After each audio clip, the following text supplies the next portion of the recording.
To our channel. दोस्तों, आज के इस सेशन में हम लोग बात करने वाले हैं मोस्ट इंपॉर्टेंट क्वेश्चन के ऊपर। बिहार बोर्ड में यही क्वेश्चन आपके एग्जाम में सीधा आएगा। यही सारा क्वेश्चन आप जब एग्जाम दे के आइएगा, हम आपको दिखाएंगे कि यही क्वेश्चन जो मैंने आपको प्रैक्टिस कराया था, यही क्वेश्चन आपके एग्जाम में आया। ये 30 क्वेश्चन इतना इंपॉर्टेंट है चैप्टर 1 से कि ये ऐसे क्वेश्चन है जो आपके एग्जाम में डायरेक्ट आने का चांस है। तो सेशन को अच्छे से देखिए, पूरा देखिए, बिना स्किप किए देखिए। आपको जरूर एक ना दो क्वेश्चन आपके एग्जाम में इससे मुलाकात हो जाएगा। तो आइए सेशन को स्टार्ट करते हैं। क्वेश्चन नंबर 1 कह रहा है बाबू, single celled animal are said to be immortal. Single celled animal को हम लोग क्या कहते हैं? इमॉर्टल कहते हैं। इमॉर्टल कहने का मतलब कि अमर कहते हैं। बिकॉज, क्यों भाई, क्यों कहते हैं? They grow indefinitely in size. Option number B कह रहा है they can tolerate any degree of change in temperature, they can reproduce throughout their life span, they continue to live as their daughter cells. अब देखो, समझो कहानी किस क्या होता है। हमारे पास जो सिंगल सेल्ड एनिमल्स हैं, सिंगल सेल्ड ऑर्गेनिज्म है, उसे हम लोग यूनिसेल्युलर कहते हैं। पहला बात तो ये याद रखना, उसे हम लोग क्या कहते हैं? यूनिसेल्युलर। और ये जो तुम्हारा यूनिसेल्युलर है, इसका कहानी क्या होता है? हमारे पास इस तरह से एक यूनिसेल्युलर है, ये क्या करता है? डिवाइड करके दो सेल्स बना लेता है, फिर दो से चार। इस तरह से ये लगातार क्या करता है? डिवाइड्स करके अपने संख्या को बढ़ाते जाता है। जैसे जैसे इसका संख्या बढ़ता है, तो फिर इसीलिए जो है साइंटिस्ट और जो हमारा एनसीईआरटी वो कहता है कि ये जो है इमॉर्टल है। समझ में आ बात? ये क्या है? इमॉर्टल है। तो ये किस वजह से कर पा रहा है? ये रिप्रोड्यूस कर रहा है, रिप्रोड्यूस करके अपने संख्या को बढ़ा रहा है। तो इसलिए हमारा राइट आंसर क्या हो जाएगा? Option number C. Next question कह रहा है which of the following has the longest life span. इसमें से किसका लॉन्गेस्ट लाइफ स्पैन है? ऑप्शन नंबर ए है banyan tree, option number B है टॉर्टवाइज, ऑप्शन नंबर सी है पैरोट और ऑप्शन नंबर डी है एलिफेंट्स। इन चारों में से बताना है बाबू कि किसका जो लाइफ स्पैन है वो लॉन्गेस्ट है, यानी कि ज़्यादा है। देखो, अगर हम एलिफेंट की बात करें तो एलिफेंट का लगभग 60 टू 90 ईयर्स होता है। याद रखना बाबू, 60 टू 90 ईयर्स होता है, ईयर्स है ना। पैरोट का लगभग तुम्हारा 140 ईयर्स होता है। टॉर्टवाइस का भी 140 150 के आसपास होता है। लेकिन बनियान ट्री का बात करें तो ये लगभग 200 ईयर्स होता है बनियान ट्री का। तो सबसे ज़्यादा किसका हो गया? ऑप्शन नंबर ए, यानी कि बनियान ट्री। नेक्स्ट क्वेश्चन कह रहा है which of the following plant is refers to as terror of Bengal. किस प्लांट्स को हम लोग टेरर ऑफ बंगाल कहते हैं? टेरर ऑफ बंगाल किस प्लांट्स को हम लोग कहते हैं? वाटर हयासिंथ को, बम्बू को, लैंताना को या फिर पार्थीरियम को? तो याद रखना, वाटर हयासिंथ को हम लोग क्या कहते हैं? Terror of Bengal. इसके बारे में एक पॉइंट याद रखना कि ये मोस्ट एक्वेटिक वीड है। मोस्ट एक्वेटिक वीड क्या कहने का मतलब कि ये पानी में रहने वाला वीड है। पानी वीड का मतलब होता है अनवांटेड प्लांट्स जो हमारे क्रॉप के साथ ग्रो कर जाते हैं, उन्हें हम लोग वीड्स कहते हैं। समझ में बात? तो वाटर हयासिंथ भी एक वीड है। इसके वजह से क्या हुआ था कि जहाँ पे ये ग्रो करता है, ये ग्रो करता है स्टैग्नेंट वाटर में, यानी कि ठहरा हुआ पानी में। और जहाँ पे ये ग्रो करता है वहाँ से ऑक्सीजन को सारा खींच लेता है, जिसके वजह से फिश हैं या फिर और भी कई सारे ऑर्गेनिज्म हैं, उसका क्या होने लगता है? डेथ होने लगता है। ये कहानी इसके बारे में स्टार्ट याद रखना, ठीक है। तो टेरर ऑफ बंगाल हम इस किसको कहते हैं सर? तो वाटर हयासिंथ को कहते हैं, यानी कि option number A is our right answer. Question 4 कह रहा है dash is a life process that is not essential for an individual. कौन सा लाइफ प्रोसेस है जो कि जरूरी नहीं है एक इंडिविजुअल के लिए, इंडिविजुअल को सर्वाइव करने के लिए, but for survival of the species, लेकिन स्पीसीज के सर्वाइवल के लिए वो जरूरी है। तो हमारा कौन हो जाएगा? ऑप्शन नंबर ए ग्रोथ है, ऑप्शन नंबर बी रिप्रोडक्शन है, ऑप्शन नंबर सी रिस्पायरेशन है and option number D nutrition है। तो हमारा राइट आंसर हो जाएगा ऑप्शन नंबर बी, यानी कि रिप्रोडक्शन। आगे कह रहा है clones are individual that have exactly the same. Clones जो है वो क्या होता है? देखो, क्लोन्स जो है शब्द है, उस शब्द का इस्तेमाल हम लोग करते हैं मॉर्फोलॉजिकली और जेनेटिकली। जब कोई चीज़ जो है सिमिलर होता है, मतलब कि मॉर्फोलॉजिकली भी सिमिलर है और जेनेटिकली भी सिमिलर है कोई इंडिविजुअल, उसके लिए हम लोग क्लोन शब्द का इस्तेमाल करते हैं। तो हमारा राइट आंसर क्या हो जाएगा? ए लाइफ स्पैन, बी तुम्हारा क्या है फिजियोलॉजी, सी में ग्रोथ रेट है और डी में जेनेटिक मेकअप। तो हमारा राइट आंसर हो जाएगा ऑप्शन नंबर डी, यानी कि जेनेटिक मेकअप। नेक्स्ट कह रहा है आइसोगैमेट्स आर प्रेजेंट इन। अब देखो, आइसोगैमेट्स को ही हम लोग होमोगैमेट्स कहते हैं। क्या कहते हैं भाई? तो आइसोगैमेट्स को ही हम लोग और क्या कहते हैं सर? होमोगैमेट्स कहते हैं। तो आइसोगैमेट्स जो है वो कहाँ प्रेजेंट होता है? आइसोगैमेट्स को ही हम लोग होमोगैमेट्स कहते हैं। और इसका मतलब क्या होता है? जब गैमेट्स मॉर्फोलॉजिकली क्या हो, सिमिलर हो या सेम हो, उन्हीं को हम लोग आइसोगैमेट्स कहते हैं। तो हमारे पास ऑप्शन है ए फ्रॉग, बी है फ्यूकस, सी है बर्ड्स, डी है क्लैडोफोरा। तो हमारा राइट आंसर हो जाएगा क्लैडोफोरा। और इसके साथ साथ और याद रखना है स्पाइरोगाइरा। इनमें भी हमको क्या देखने को मिलता है? आइसोगैमेट्स या फिर होमोगैमेट्स देखने को मिलता है। आइसोगैमेट्स और होमोगैमेट्स दोनों एक ही चीज़ है, हेट्रोगैमेट्स डिफरेंट चीज़। क्वेश्चन 7 कह रहा है ए sexual reproduction is seen in member of kingdom. A sexual reproduction में किस किंगडम के मेंबर में देखने को मिलता है? मोनरा में, प्लांटी, एनिमल या फिर ऑल ऑफ दिस। तो हमारा राइट आंसर हो जाएगा option number D, all of this. सभी जगह आपको ए सेक्सुअल रिप्रोडक्शन देखने को मिलता है। नेक्स्ट है in which 1 pair both the plant can be vegetatively propagated by leaf piece. बताइए कि इसमें से किस पेयर में जो वेजिटेटिव रिप्रोडक्शन हो रहा है वो लीव्स के थ्रू हो रहा है, ये बताना है। ऑप्शन नंबर ए है bryophyllum and kalanchoe, option B है chrysanthemum and agave, option number C है अगावे एंड तुम्हारा डायोस्कोरिया, और ऑप्शन नंबर डी है ब्रायोफाइलम एंड स्पार्गस। तो हमारा राइट आंसर हो जाएगा ब्रायोफाइलम एंड कैलनकोई। इसमें क्या होता है, ये हमारा ब्रायोफाइलम का पत्ती है। ये पत्ती में क्या होता है, यहाँ पे बर्ड्स निकलते हैं इस तरह से, और ये बर्ड्स कट के गिरते हैं और फिर एक न्यू प्लांट्स जनरेट हो जाता है। इस तरह का कहानी आपको इसमें देखने को मिलता है। 1 मिनट रुक जाइएगा। अब आगे क्या है सर, नेक्स्ट क्वेश्चन देख लेते हैं। Binary fission occurring, binary fission जो है हमको कहाँ देखने को मिलता है? A amoeba, B paramecium, C both A and B, दोनों में, या फिर नन ऑफ दिस। तो याद रखना बाइनरी फिजन हमको दोनों में देखने को मिलता है, अमीबा में भी और पारामीशियम में भी। अमीबा की अगर बात करें तो वहाँ पे जो बाइनरी फिजन है वो एनी प्लेन से होता है, यानी कि किसी भी प्लेन से तुम्हारा अमीबा में बाइनरी फिजन देखने को मिल सकता है। लेकिन पारामीशियम की बात करें तो पारामीशियम में जो बाइनरी फिजन है वो ट्रांसवर्स होता है। ये चीज़ें को याद रखना। बाइनरी फिजन अमीबा में एनी प्लेन और पारामीशियम में ट्रांसवर्स और यूग्लिना में लॉन्गिट्यूडनल, ये तीनों में तुमको बाइनरी फिजन देखने को मिलता है। तो हमारा यहाँ पे राइट आंसर क्या हो जाएगा? Option number C. The growth phase of an organism before attaining sexual maturity is refer to as. देखो कह रहा है before attaining sexual maturity. Before attaining sexual maturity कहने का मतलब कि रिप्रोडक्टिव फेज से पहले की कहानी। किसका का पहले का कहानी भाई? रिप्रोडक्टिव फेज से पहले क्या आता है? तो सर रिप्रोडक्टिव फेज से पहले आपने बताया है कि जुवेनाइल फेज आता है। क्या आता है? Juvenile phase. तो ऑप्शन ए में जुवेनाइल फेज है, ऑप्शन बी पढ़ लेते हैं वेजिटेटिव फेज। क्वेश्चन को हमेशा पूरा पढ़ो। देखो ऑप्शन बी में क्या कह रहा है? Vegetative phase. जुवेनाइल फेज को ही प्लांट्स में हम लोग, याद रखना, जुवेनाइल फेज को ही प्लांट्स में हम लोग वेजिटेटिव फेज कहते हैं। तो फिर हमारा राइट आंसर क्या बनेगा? ऑप्शन नंबर सी, यानी कि both A and B. Question 11 कह रहा है yeast produce by means of. Yeast जो है वो कैसे प्रोड्यूस करता है? Budding, fragmentation, pollination, all of this. तो ईस्ट में भैया बडिंग होता है। क्या होता है? बडिंग होता है। और बडिंग कैसा होता है सर? तब बडिंग होता है एक्सोजीनस बडिंग। एक्सोजीनस बडिंग कहने का मतलब कि जो बर्ड्स बनेंगे वो बाहर की तरफ बनेंगे। समझे बात? जो बर्ड्स बनेंगे वो कहाँ बनेंगे? बाहर के तरफ बनेंगे। बर्ड्स जो है वो कहाँ बनेंगे? बाहर की तरफ बनेंगे। तो एक्सोजीनस बर्डिंग जो है हमको किस में देखने को मिलता है? ईस्ट में देखने को मिलता है, याद रखना। और साथ ही साथ याद रखना कि बर्ड्स जो बनते हैं वो अनइक्वल डिवीजन, बर्डिंग जो है वो अनइक्वल डिवीजन होता है, मतलब कि एक बड़ा होगा एक छोटा होगा। आगे कह रहा है स्ट्रॉबिलेंथस कुंतिहाना फ्लावर्स वंसिस। स्ट्रॉबिलेंथस कुंतिहाना फ्लावर्स जो है एक बार कितने सालों में देता है? 5 ईयर में, 12 ईयर में, 20 ईयर में, या 15 ईयर? याद रखना स्ट्रॉबिलेंथस कुंतिहाना को ही हम लोग नीला कुरेंजी कहते हैं। क्या कहते हैं सर?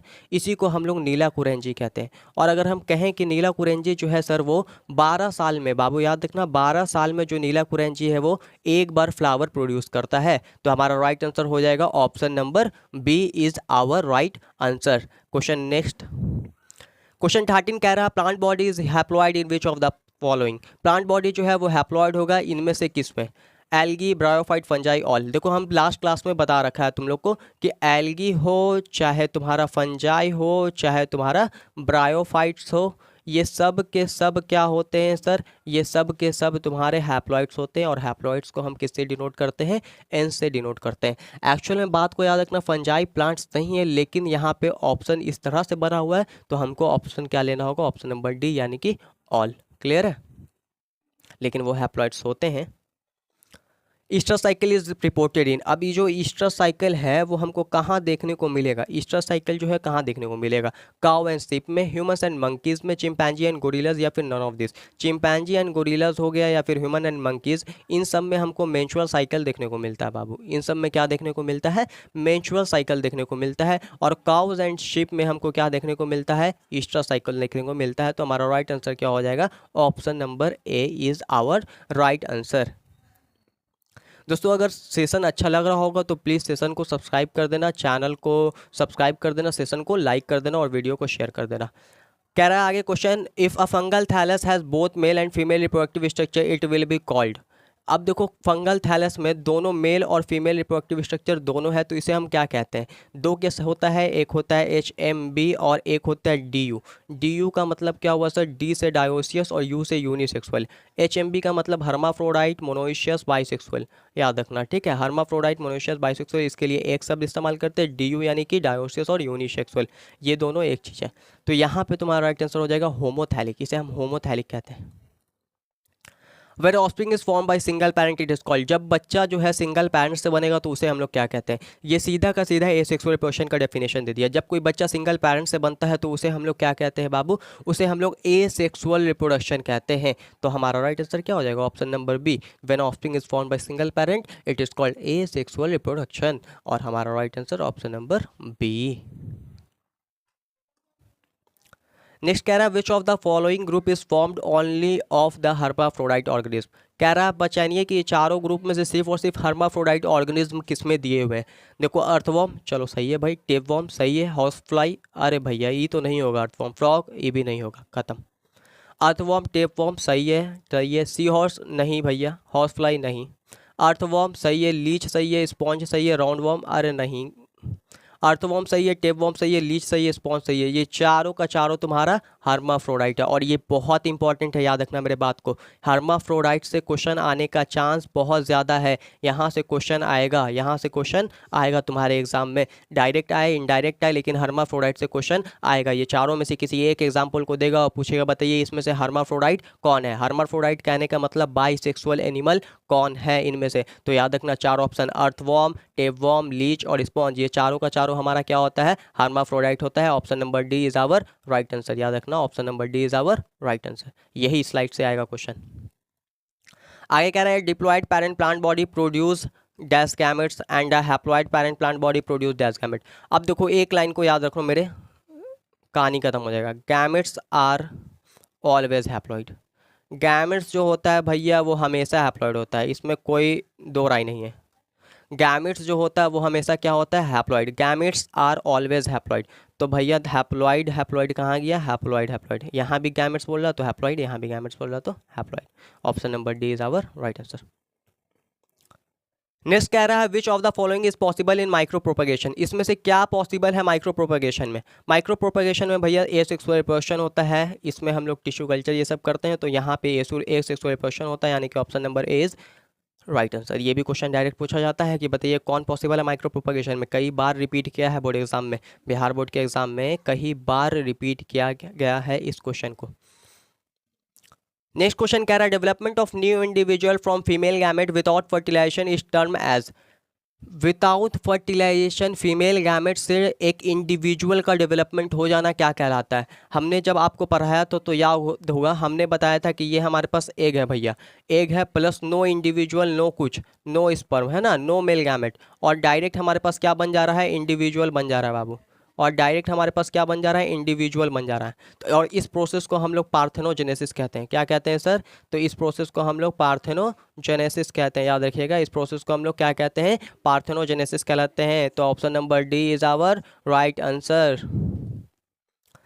क्वेश्चन 21 कह रहा है the process of formation of gamete is called. अब गैमेट के बनने के प्रोसेस को क्या कहते हैं? किसी भी चीज़ में देखो, किसी भी शब्द के आगे जेनेसिस लगा हो उसका मतलब होता है फॉर्मेशन। क्या होता है? फॉर्मेशन, यानी कि निर्माण, है ना, फॉर्मेशन। तो भैया हमारा आंसर क्या हो जाएगा? गैमेटोजेनेसिस, यानी कि गैमेट्स का फॉर्मेशन। कहा है ना process of formation of gamete क्या कहलाएगा? तो गैमेटोजेनेसिस कहलाएगा। अच्छा स्पोरोजेनेसिस क्या होगा सर? स्पोर का फॉर्मेशन। समझ में बात? स्पोरोजेनेसिस क्या होगा? स्पोर का फॉर्मेशन। ऑप्शन नंबर ए जो है इसका हमारा राइट आंसर हो जाएगा।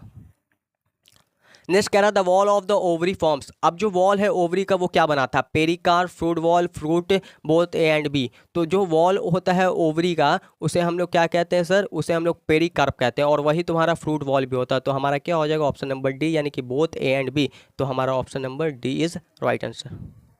आगे कह रहा है which of the following is not responsible for vegetative reproduction of plant. कौन जो है वेजिटेटिव प्रोपेगेशन के लिए रिस्पॉन्सिबल नहीं है प्लांट्स में? देखो ऑफसेट, बल्ब, राइजोम, यहाँ पे कहानी खेल गया। जेम्यूल्स जो है वो स्पॉन्ज में देखने को मिलता है। किस में देखने को मिलता है भाई? स्पॉन्ज में। और स्पॉन्ज क्या होता है सर? स्पॉन्ज पॉरीफेरा है। और पॉरीफेरा क्या होता है सर? पॉरीफेरा बाबू तुम्हारा एनिमल का ग्रुप है। किसका ग्रुप है? एनिमल का ग्रुप है। जब तुम क्लास 11 पढ़ रहे थे एनिमल किंगडम, तो आपको पढ़ाया गया था Porifera, Coelenterata, Ctenophora, Platyhelminthes, Aschelminthes, Annelida, Arthropoda, Mollusca, Echinodermata, Hemichordata, Chordata.